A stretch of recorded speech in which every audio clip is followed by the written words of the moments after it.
would you mind introducing yourself for the audience, please? My name is Joe Morzuch. I am a painter and observational painter. I work primarily with the still life and self portrait painted from life. I'm currently living in the South in Mississippi, where I teach full time. Excellent. Yeah, I was reading in your bio that are you from Illinois and you teach in Mississippi? Yeah. That's correct. Yeah, I'm from just north of Chicago. Yeah. Excellent. Yeah. So, how long have you been teaching for? I first started teaching when I was a graduate student. So, I January of 2002. So it's over 20 years now. Been teaching full time at the college level. So yeah, a lot of experience. Yeah. Has anything happened and changed in the arts teaching way as far as like any trends with the students or anything that you've noticed? Oh, I that's kind of difficult to say. I've taught at a number of institutions, and so you kind of have to sort of follow the job. And I've taught in state schools and private schools and art schools, and so it's not much. I would say I think students always kind of have their interests.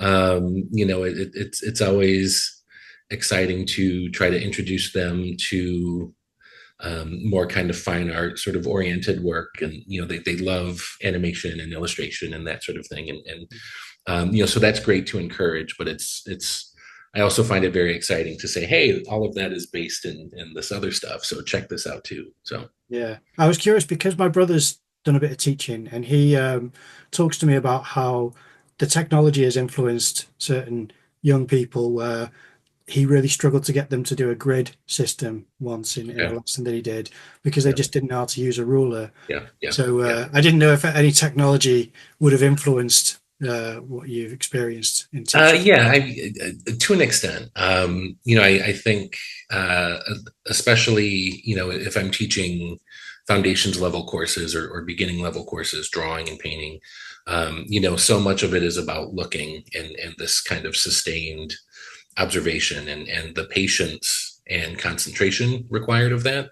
And so I think, a lot of times, especially in those earlier classes, um, students aren't maybe as used to paying that much focused attention on a thing for so long. So yeah, and that does seem to be maybe increasing. So that's maybe a not so wonderful trend, but also an interesting challenge as a teacher. Mm.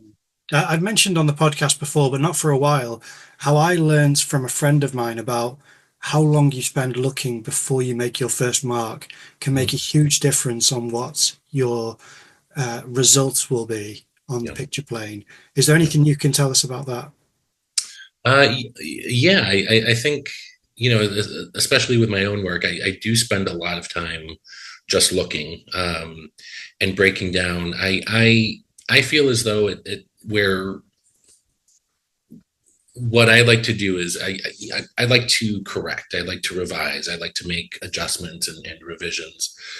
So, especially early on in the beginning of a painting, I'll just really jump right in and if something's wrong, if it's off, if it's inaccurate, whatever that might mean, I just sort of go with it. So I'm looking a lot at the motif and the painting. I'm not ever really. I don't think about. I don't give primacy to the motif over the painting. The painting is really sort of grounded in life and observation, but I also, the more I paint, the more I realize the painting is its own thing, and so I'm noticing myself beginning to take some more liberties, some doing some things with materials and tools and things, for the sake of the painting, not just in terms of oh, this is a thing that I'm perceiving in real life. But yeah, so there's a lot of looking at the motif, but also a ton of just looking at the painting and thinking about what's next for the painting. I find that aspect really interesting. I've discussed it with some artists before about where the reference can serve a certain portion of your inspiration, and then beyond that, you're obviously able to inject your own preferences in certain Right. areas, Right. and then stylize certain things and make shape design choices beyond what reality may dictate. Yeah. Where is it you make those boundaries blur? Oh, it's it's almost, I don't know. I'm sort of following it. It's almost like if I'm working, it's almost like the answers are there, and I just have to kind of discover them. And that's where it can get really frustrating. Is I literally today or yesterday just wrapped up a painting that I was working on for much longer than I wanted to be, and the entire still life started off with different objects. Pretty much every object got replaced. The structure and composition remained, but the objects changed. Um, a lot of it has to do, I think, maybe with space. And so if I feel like a painting is starting to feel very, I don't know, congested or static or something, I might incorporate another object or shift an object or change my location so I'm viewing the motif in a different way. So I make a lot of um, interventions, I guess, in terms of space and scale. Um, and then, yeah, if I'm noticing something, it's all perceptually based, but if I'm noticing, very sort of nuanced kind of moment, I might choose to amplify that moment or take some sort of painterly liberties there. Um, but yeah, I'm always I'm always feeling like I'm sort of one step behind, and I'm always trying to kind of catch up. So Yeah, yeah. yeah. I also appreciate, I've noticed how, even from back in 2018, how you would um, use the seemingly mundane and compose it as a really interesting subject. And I'm referring to the circle of bricks and kind of bits of, detritus or whatever you'd call it from a building site. And it just becomes this really engaging study on form. And it's just a beautiful composition as well and concept. So, where did that first come from? Because it seems as though at that point it's a matured um, idea. Yeah. Uh, I think it has to do maybe with sort of how I was raised and my upbringing and sort of very kind of suburban middle class um, kind of upbringing, and so I paint things that I am surrounded by. I paint things that are familiar to me. Um, I was raised, there is this sort of kind of mentality, I think, in my family where, you take pride in the things that you own, even if they are maybe a little shabby or old or worn.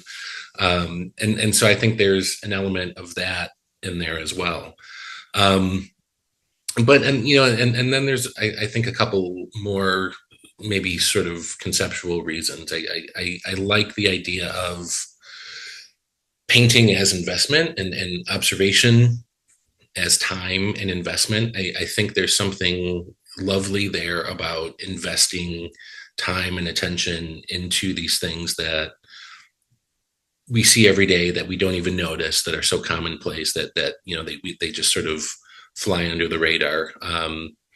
And then I think painting things that are sort of anonymous because they're so familiar um, allows me to make choices in the work as paintings. The sort of anonymity or familiarity of the objects um, allows me to also kind of connect to them loosely, so I can focus on the actual object of the painting, the actual process, and maybe take some liberties there.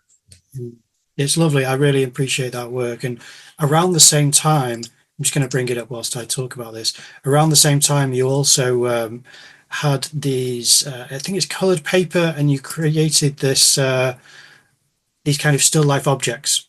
And Mm-hmm. And they, to me, really closely relates to your current still life pieces because they have this amazing quality of um, almost flattening certain areas instead of letting the form be a distraction on the actual reference being a distraction on how you should describe the form, and instead making a decision there with flattening certain areas. I didn't know if it was from that reference of creating your own pieces, or if it was an impulsive decision in your communication with the painting itself.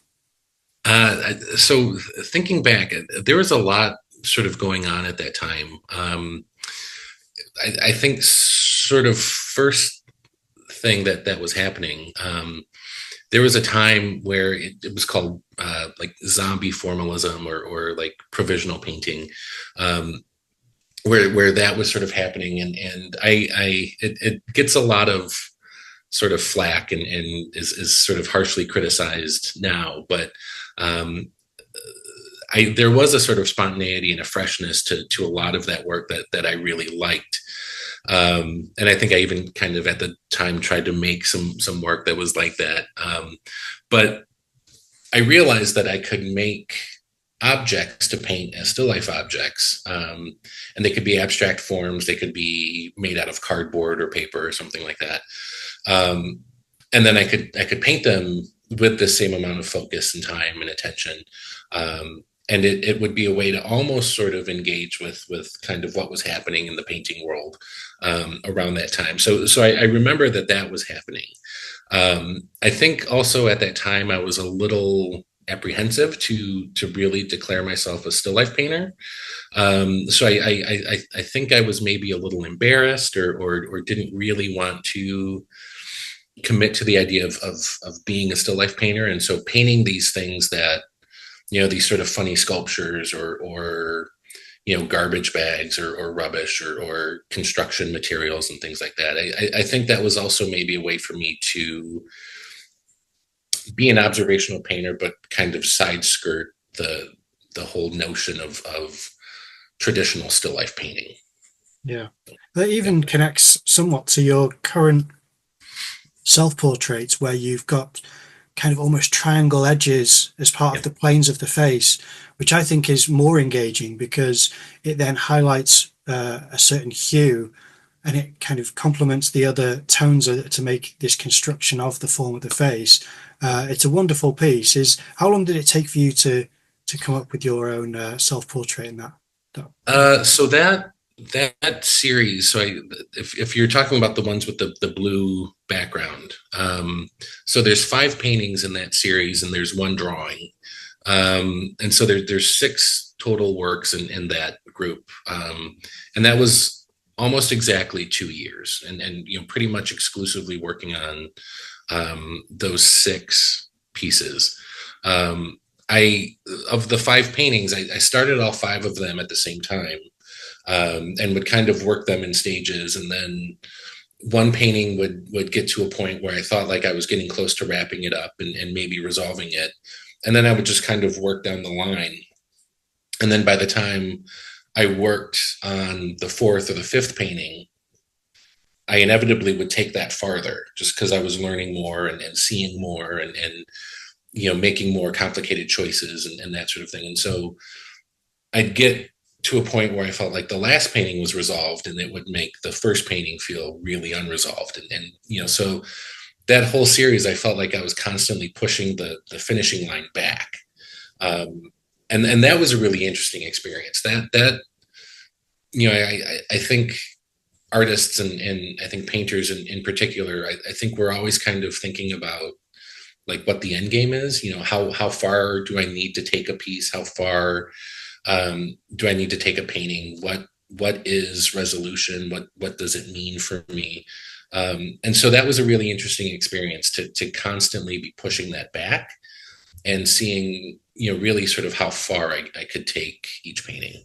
Yeah. And how unorthodox are you in the process of making a painting? Because some artists will only use a brush, and some then say, oh, it's a brush and a palette knife. Others will say, I use this straight edge, and then it can be a rag, and it can be all kinds of tools. What is it that you use, and what's more unconventional about your approach? Uh, I I don't limit myself at all.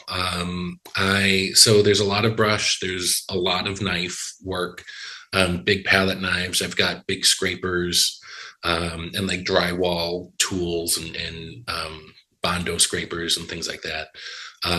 I've actually just recently started working with rollers and brayers as well.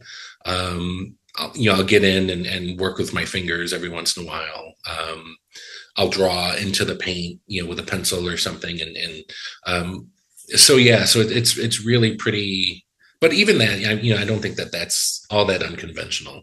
But I'll use certain tools to yield a certain result. And even down to I use a whole slew of brushes. I've got very large, coarse hog hair brushes that I use. I've got very fine, like sable brushes that I'll use.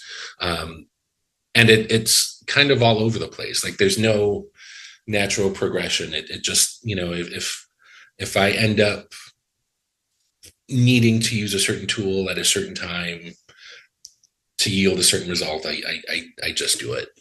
That's great. No, I like that. And I was also going to ask next then, do you go from big brush to small brush? But you almost answered it there, where it depends on what it's asking for. And is that how it works for you? Exactly. Yeah. And I'm always trying to balance. I think I want there to be an urgency and a breath and a kind of spontaneity with the work. I feel like a lot of times I'm unpainting things. Like I'll get quite detailed with something or very fine with something and feel like, again, like the painting is congested or lacking air. And so I'll kind of unpaint that or it's almost like I might need to paint something very specifically and very finely, as a foundation so that I can go back over it and kind of repaint it and maybe summarize it or paint it in a more spontaneous or summarized kind of way. Mm. So is it almost, when do you kind of scrape back certain parts to remove things that have been over described and things like that? All the time. Yeah. Yeah. Yeah. And so the surfaces, I've started painting now exclusively on canvas that I'll glue over panel. And so I have a very rigid surface to work on. And so I'm constantly sanding into the paintings and building up and then taking down. And so, and that's one of the issues that I've had, I think, with photographing the work is I'm always thinking, do I want the documentation of the work to be about the image or to be about the object? And it's sort of in between. So, seeing the work in reproduction, I don't think it's a very good example or I don't think it really shows the surface of the work. It gets quite built up and varied, and sort of tactile. Really? So it goes quite thick and textured in certain. Yeah. Yeah, Yeah. Yeah. it's Yeah. interesting. And it's just because I don't know what I'm doing. It might take that long to sort of get something. And so, I don't put any additives or anything in the paint. It's for every single painting, there might be 20 paintings underneath it. It just gets built up and reworked. So That's great. Well, the results speak for itself because it does look fantastic, and I love it. So I also saw a post. I don't know if this is correct about framing. Do you do your own framing? no, no, Okay. I don't know. It's something I would like to do. But no, I have some friends and colleagues that have in the past really helped me out with that. A printmaker and sculptor who their woodshop skills are far superior to mine. So, but yeah, no, it's something I would like to do, but it's when I've worked with galleries, they've been able to take care of that for me. Yeah, that's great. I think I just misunderstood. One of your posts had a frame against a workbench, and framing tools on top. And I think you just put hashtag work in progress. So I Oh, thought, I maybe. wonder if you Yeah. would do your own frame making, but Yeah. Well, I do make, I make my own panels. And so, yeah, so it might be something where I was building a panel or like a cradle for a panel that I would then stretch canvas over. But in terms of like the finishing sort of framing, I'm not at that point yet. So, no, no, that's yeah. fair enough. I'm interested as far as your still life subjects. What goes into the setup? What is it that catches your eye? Have you ever reflected on? It seems to be there seems to be a pattern in what is it the shape of the object, or is it because you have a lot of space around it, which again I think really adds a lot to the piece. So can you talk us through what goes into that? Yeah, I think that that sort of changes. So I'm thinking about when I moved to Mississippi and started what I think of as really kind of my most current work. Um, that's when, so maybe 2018 or so was when I think the paintings, the space started to kind of empty out and become quite a bit more open. I did a series of paintings of just single objects, very centrally located in the composition and a lot of space and light kind of around them. Um, I think I like this idea of something being on display. I like that directness. Um, I really love Morandi. He's one of my favorite painters, and there's no hiding in those paintings. They're so completely what they are. There's no tricks, and so I think I like that challenge. Even if the compositions are very sort of sparse or open, I think a lot about structure and placement and how I'm composing and if I'm hitting certain intervals or where something is placed relative to other objects, but also relative to the proportions or ratio of the panel. So I think a lot about that. But yeah, for a long time, I've been exploring this sort of more kind of simple, open arrangements. You talked about the work before that, the piles and things like that, and at that time, it was really interesting for me to work with much more complicated spaces and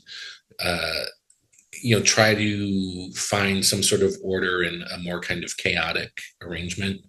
Um, yeah, I think I just needed to sort of empty out the spaces and really focus on light and color and these very sort of um, seemingly simple, basic relationships. But when you really pare something down, that's when I think focusing in on this sort of narrow kind of bracketed subject matter, I think that's when things can really start to get interesting and really complicated. So yeah, I do feel though like I'm maybe starting to feel compelled to go more into again a more kind of complicated space, maybe less sort of tabletop, more interior kind of space.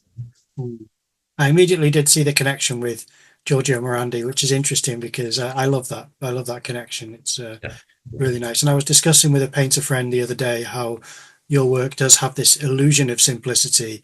And we both know, being painters, that her and I both knew that it's not simple. What you do is obviously it's quite difficult to make that work, to make the space not flat and kind of have texture and movement and atmosphere in there. Um, and being a painterly finish, which is really enjoyable. It was really pleasant to look at. So no, I appreciate that. Yeah, thanks. And I think about that a lot. And a lot of my favorite painters um, working today, somebody like Lois Dodd, who's a landscape painter based in Maine primarily now. Um, Her paintings, they're a single session. They're kind of alla prima. They happen quickly, and they have that sort of spontaneity. And so I think I want that with my work. I don't think that I trust it when it's just that. So I might paint something 20 times to get it to feel like it's been painted once. and so, but I value that. I really love that in other people's work as well, is that, like it just happened, like the painting just coalesced and came together, and sort of miraculously everything worked out. So Yeah. I think maybe I'm trying to make that happen, um, or like the illusion of that over, like it just takes me a long time.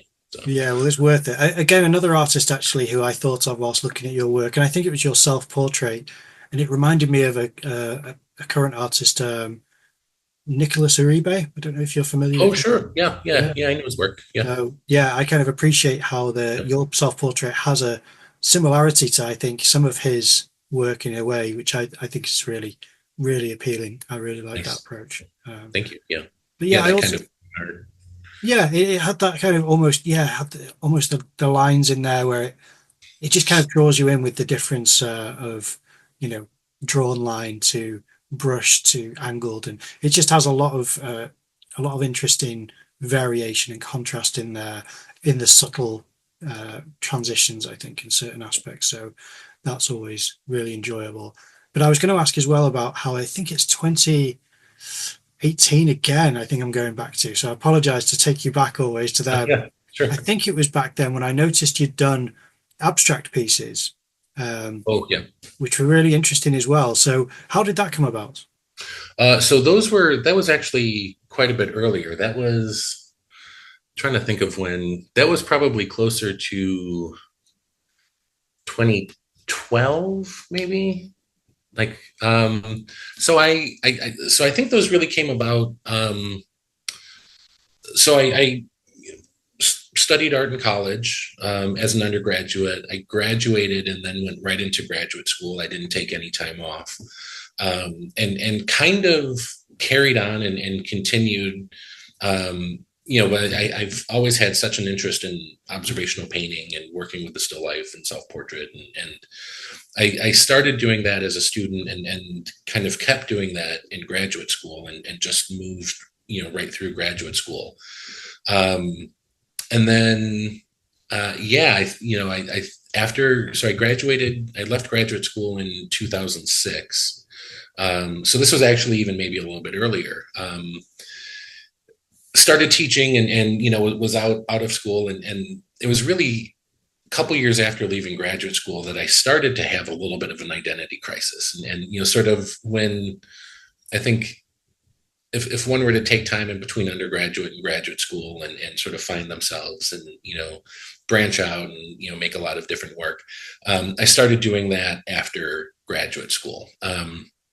Yeah, and so there was a time where I just felt like, I need to kind of leave this other stuff, and kind of explore and play and experiment. And I'm always looking at art.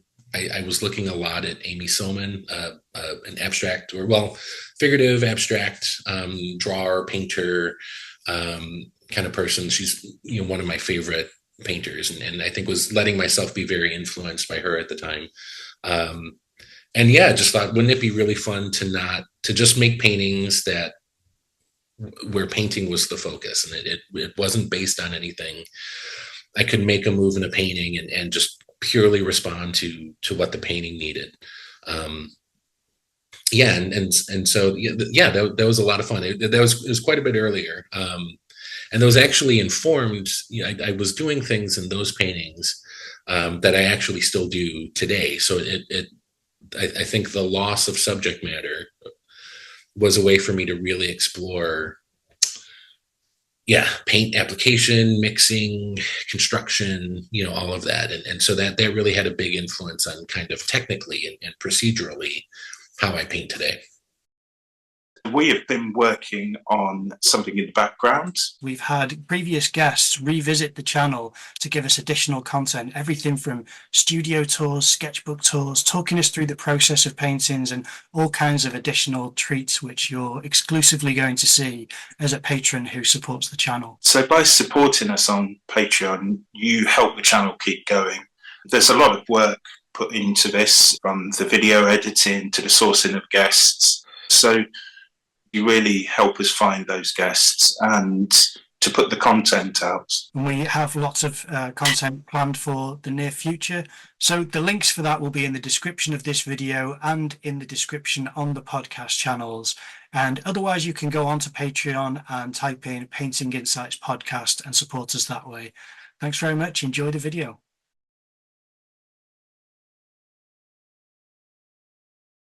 Yeah, you can see the relationship between your appreciation for abstraction, even in your current work. And I didn't realize how much further back that piece goes, because I mistook it for your piece with flags, because you had really nice paintings of flags as well as broken up palettes and things. So I enjoyed all that because it has a lot of abstraction in that subject matter anyway. And I suppose all painting does on a certain level, but you can recognize your voice even in that early work carried through. So you can see it's a kind of trajectory that you've been on, which is really, really nice. I love that. Yeah, thanks. Yeah, there was they sort of ended up just kind of becoming these sort of paintings of triangles, and and then the sort of negative spaces of those kind of pile paintings, and bunting and flags and things, I realized, but there was probably 5 or 6 years in between those two paintings, where I realized that they're actually pretty closely connected, even though one's sort of, I guess, purely abstract and the other one's more representational or perceptual. So and I've appreciated your drawing as well that you've been posting on your account. Some of that's quite abstract, even though you can tell it's a figurative study. It's kept abstract in a nice approach. So does that kind of inform the work that you put onto canvas, or is that a separate interest that you pursue? No, very, very much so. I think for a while I had this thing, and maybe sort of in graduate school, I think I got, I think I was maybe in graduate school a stronger drawer than I was a painter, or could do things in drawings tonally that I wasn't able to yet do in the paintings. And so, and in the way that one is challenged in graduate school, I got a lot of sort of pushback about how to do in the paintings what I was doing in the drawings. And so for a long time, I had this problem reconciling kind of what drawing was versus painting, and how could I do in the paintings what I could do in the drawings, and that sort of thing.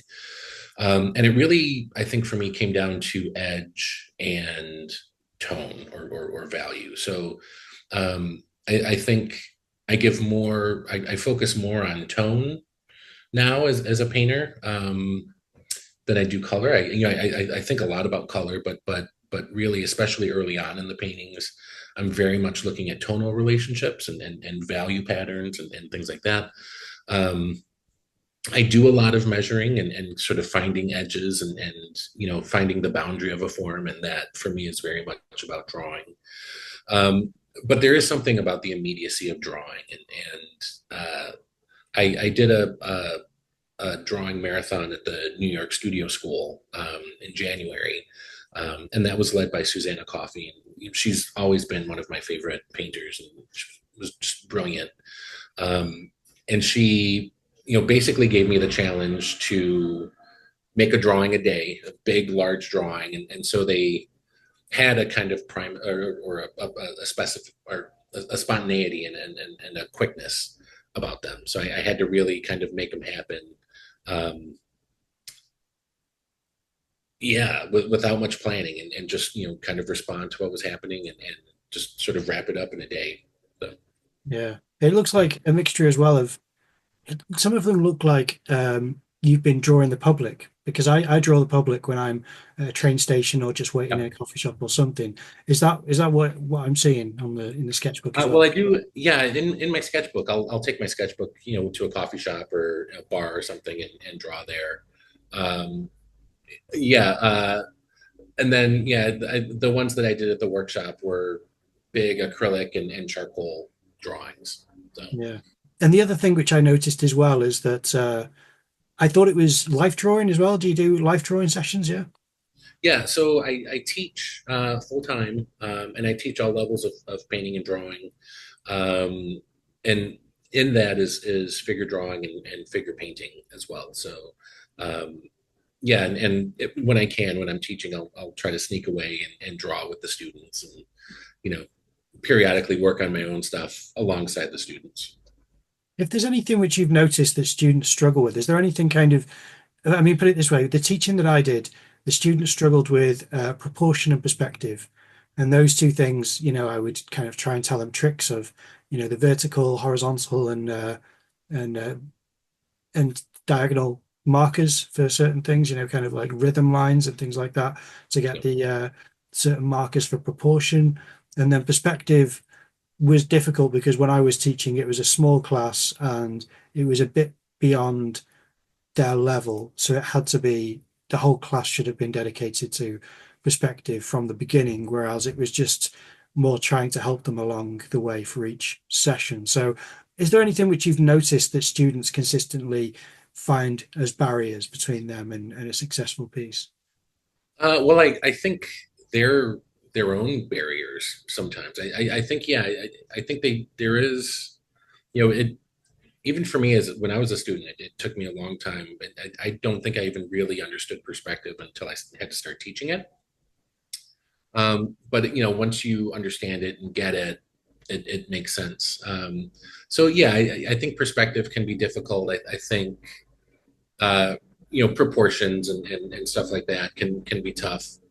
Um, but I think if we're talking about like purely observational work and drawing a still life, drawing a live model or a landscape, I think sometimes students have a hard time getting around what they think the thing should be or look like versus what they're actually seeing. Um, and so, yeah, just really focusing on observation and analyzing and breaking down what's in front of them, and then rebuilding that. Um, I think when they can get out of their own way and really trust what they're seeing and pick up on those relationships and make sense of what's in front of them, I think that's when it really starts to take off. That's interesting. I found that I learned a lot with doing life drawing or figure drawing, as I think you call it over there. It's what I learned a lot from as well is that when I went to certain classes which would do very short poses, because once you've learned how to do a figure with a long pose, if you're then forced to do it in a minute, which was the shortest pose we do, or the teacher once got us to do it in, I think it was 9 marks. He'd say, just do 9 lines. Says that's the whole thing and see what you have from that, which was really interesting because you'd have something semi-abstract, but also what was important to you. You had to get down initially. That was really what helped me push. Is there any exercises like that that you've tried with the students or that you found helps yourself? Yeah, for sure. Yeah, we'll do a lot of gesture drawings, very quick drawings, 30 seconds, 2 minutes. We'll do like blind or semi-blind contour drawings where they're not looking at the drawings.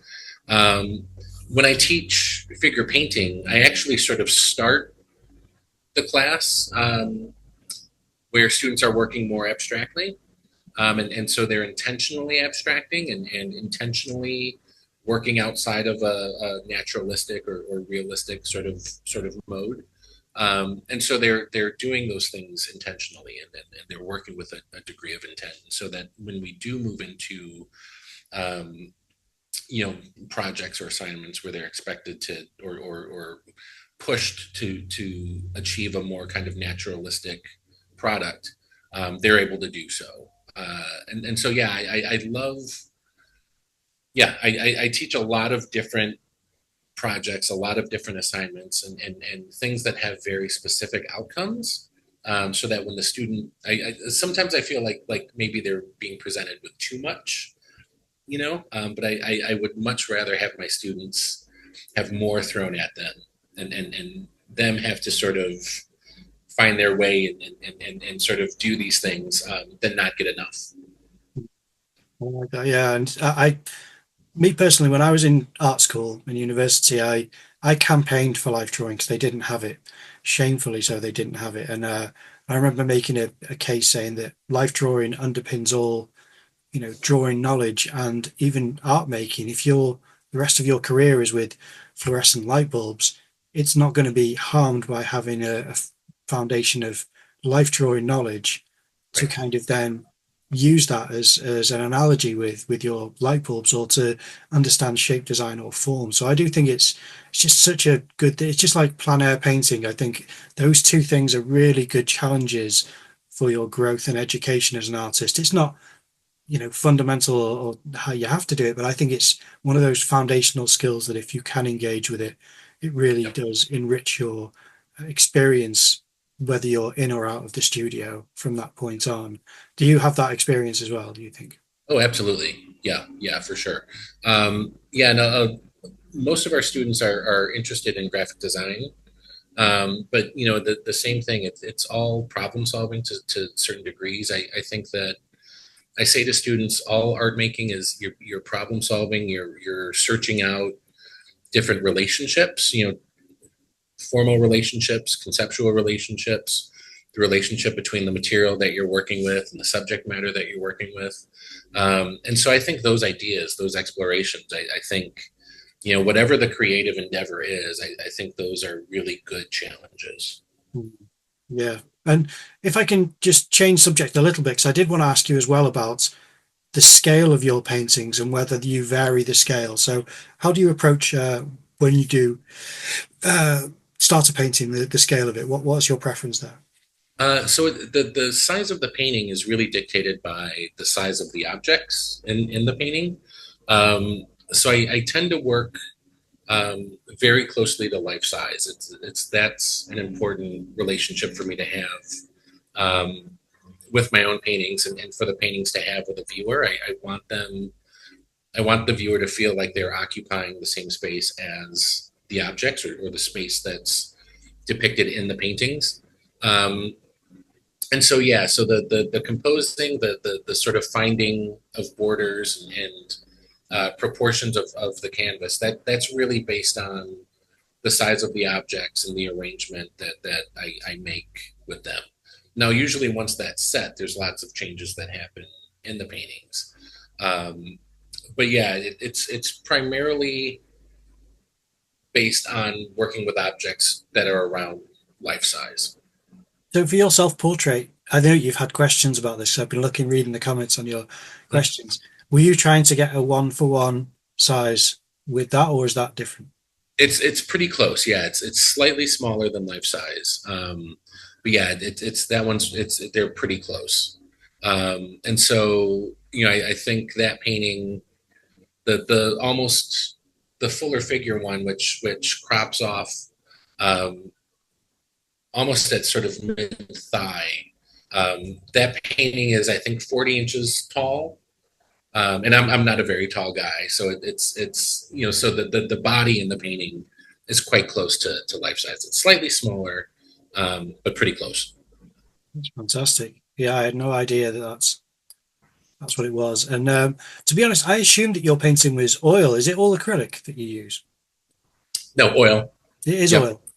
Yeah. Yeah. Because I saw acrylic painting in one of the hashtags. I didn't know if that was maybe a missed hashtag or something. I don't know. Yeah. Sometimes I will, if I'm experimenting. I've done some paintings where I might do an underpainting with acrylic and then kind of build up. But yeah, I very rarely will do an all acrylic painting. Oh, okay. So That's yeah. good. And you may know this, I'm not sure. We like to make a bit of a feature in the episode, every episode, about the color palettes of an Oh artist. yeah. Like to find out what colors they use, and if you have a set color palette, and if you do, what colors are on that palette, please. Sure. It really it kind of changes from one painting to the next, and I'll incorporate different colors, different pigments if the subject or the arrangement, if it demands that. So because the paintings take so long, and because I work in so many layers, early on I'll start with a very simple reduced palette. I use lead white. And then I'll start off a painting really with like earth color primaries, so like an earthy yellow, like a yellow ochre, maybe a burnt sienna or like a red oxide, and then ultramarine blue. And just sort of work, mix out my secondaries from there, and just start the painting, just to start laying down some color and finding some structure and working on value. And then, yeah, as the painting progresses and starts to find itself, then I might start expanding the palette. A full palette for me, let's see, I'll kind of trace the perimeter. I usually work with, a lead white. So I like flake white. I might mix in a little bit of titanium just to give it a little bit more opacity, but I really like the body of lead white. So lead white, alizarin, crimson, usually like cad red light, yellow ochre, burnt sienna, raw umber, ultramarine blue, maybe like a purple, like a dioxazine purple. I like chromium green. I usually mix most of my greens, but I'll typically have either like a permanent green or a chromium green on the palette. And that's typically it. I might add black. I like to mix different greens with like an ivory black. So black mixed with yellow, black mixed with yellow ochre, make some really interesting, lovely greens. Gamblin has a line of what they call radiant colors. So they're sort of pastel colors that I'll sometimes use in place of white. It's basically like warm and cool versions of white that are a bit more chromatic. So I like to play around with those sometimes. But yeah, no, that's pretty much it. But I think of paint colors. It's like a kid in a candy store. Like I would rather, I'd like to play with color. And so I'd rather have too many colors on my palette than just sort of always be limiting myself. Yeah, than too few. No, I agree. But I may have missed it, but do you have a more chromatic yellow, or is it just the yellow ochre? So yeah, lots of times it's just the yellow ochre. I do every once in a while, I'll pull out like a cad yellow medium, which is a very sort of warm, kind of robust yellow. I do like to work with Indian yellow. That's a really weird, strong, fun kind of pigment, and that's one that I'll incorporate and I'll use that a lot in mixing grays. So I'll use a lot of kind of orangey blue grays, and with those two, it's very easily to push the gray in terms of temperature. But yeah, but mostly like yellow ochre, maybe a little cadmium, medium, maybe a little bit of Indian yellow. That's brilliant. And is this palette developed over time, or was that always the case that you'd always have these types of core colors and then a couple of wild cards like the dark slip in or something like that? Yeah, no, I'm trying to think back to the first painting class that I took, and it's really pretty much based on that. I go through periods where I try to maybe phase out earth colors, but then I always do so much mixing down, because working from life, things are usually much more kind of tempered and mellow, and so I do a lot of mixing down and kind of softening and muting of colors, lots of grays.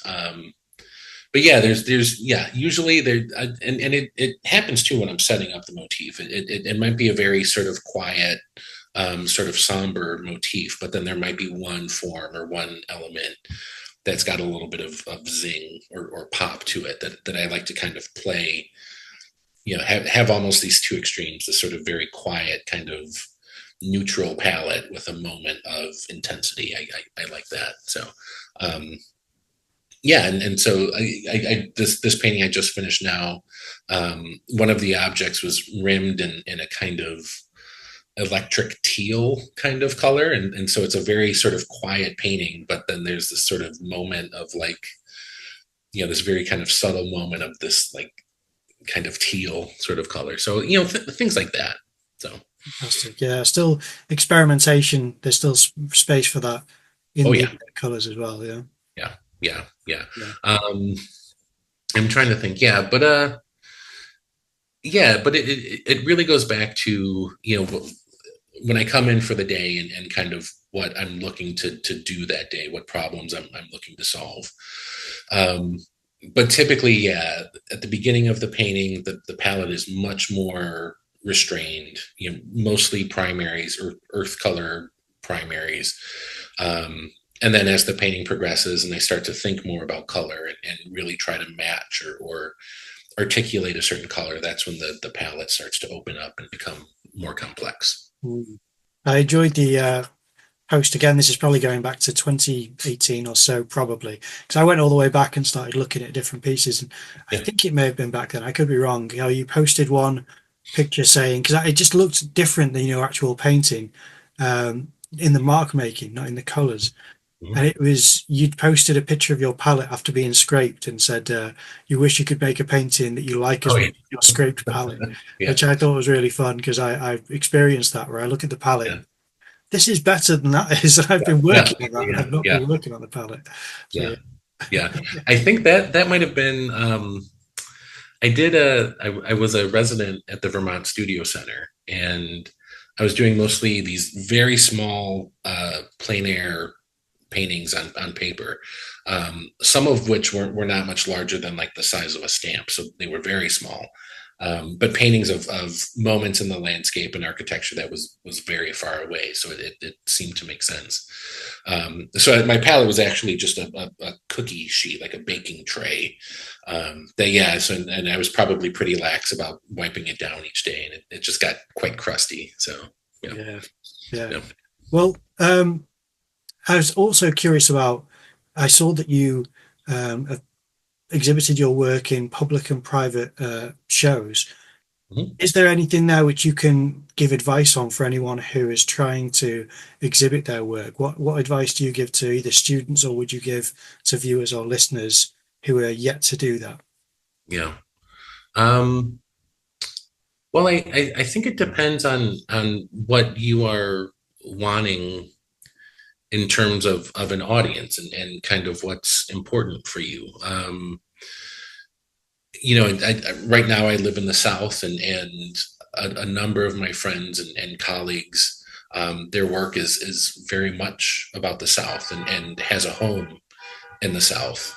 And so that's interesting. And not everybody wants to be a national or an international artist, and so I think really just sort of thinking about where you want to place your work, where you want your work to live, where you want to have a voice. I think that's really important. And then I think in terms of like a career, I'm still, I think I'm still figuring that out. It depends on kind of what's required of you as for me as a teacher. There is a large component of my job that has to do with peer review. So I have to apply to juried exhibitions and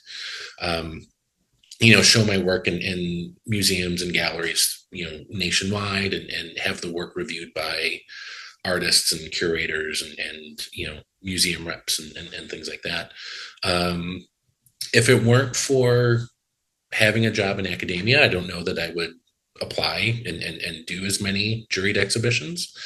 And then I think, you also have to find an audience, and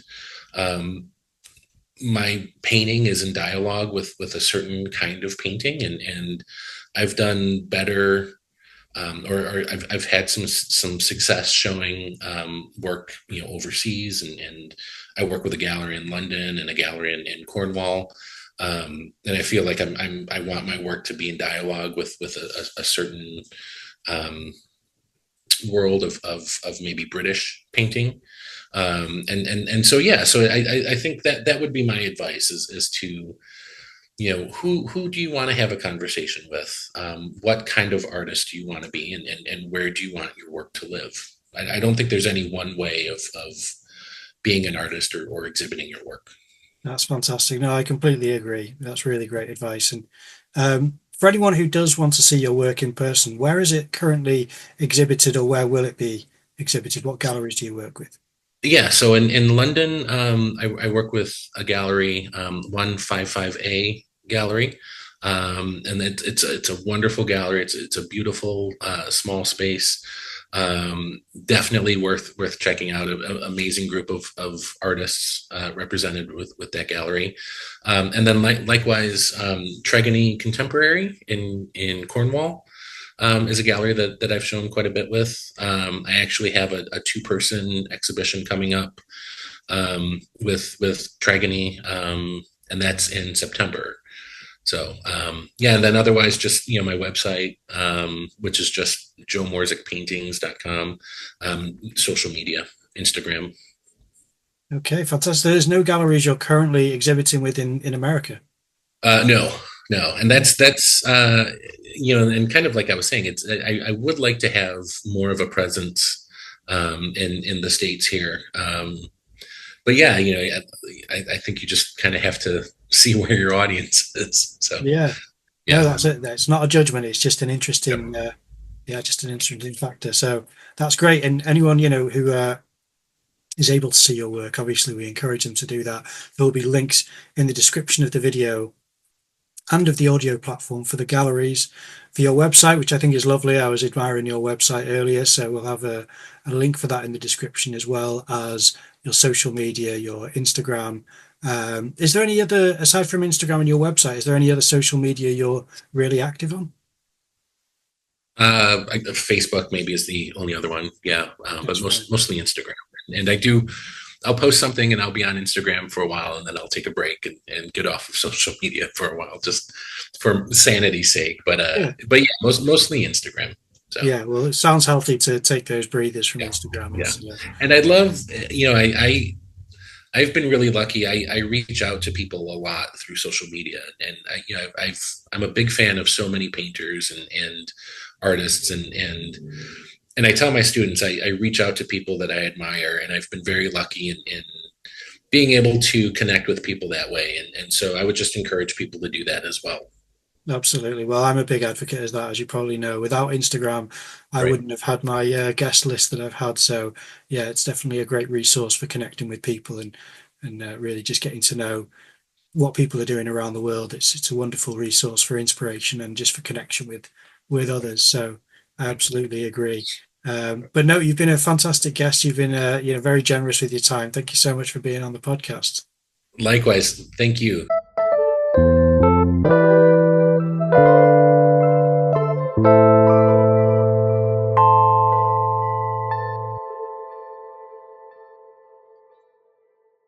Well, we hope you enjoyed that episode. If you can support the podcast by leaving a like or a comment down below, that would really be great. But what we'd really like is if you're able to leave a review on the podcast channels, wherever you listen to it or download it, because that helps us get spread around the internet so that more people have access to us and able to see what we're making. Also, follow us on Instagram, and we'd really appreciate it if you like and engage with our posts.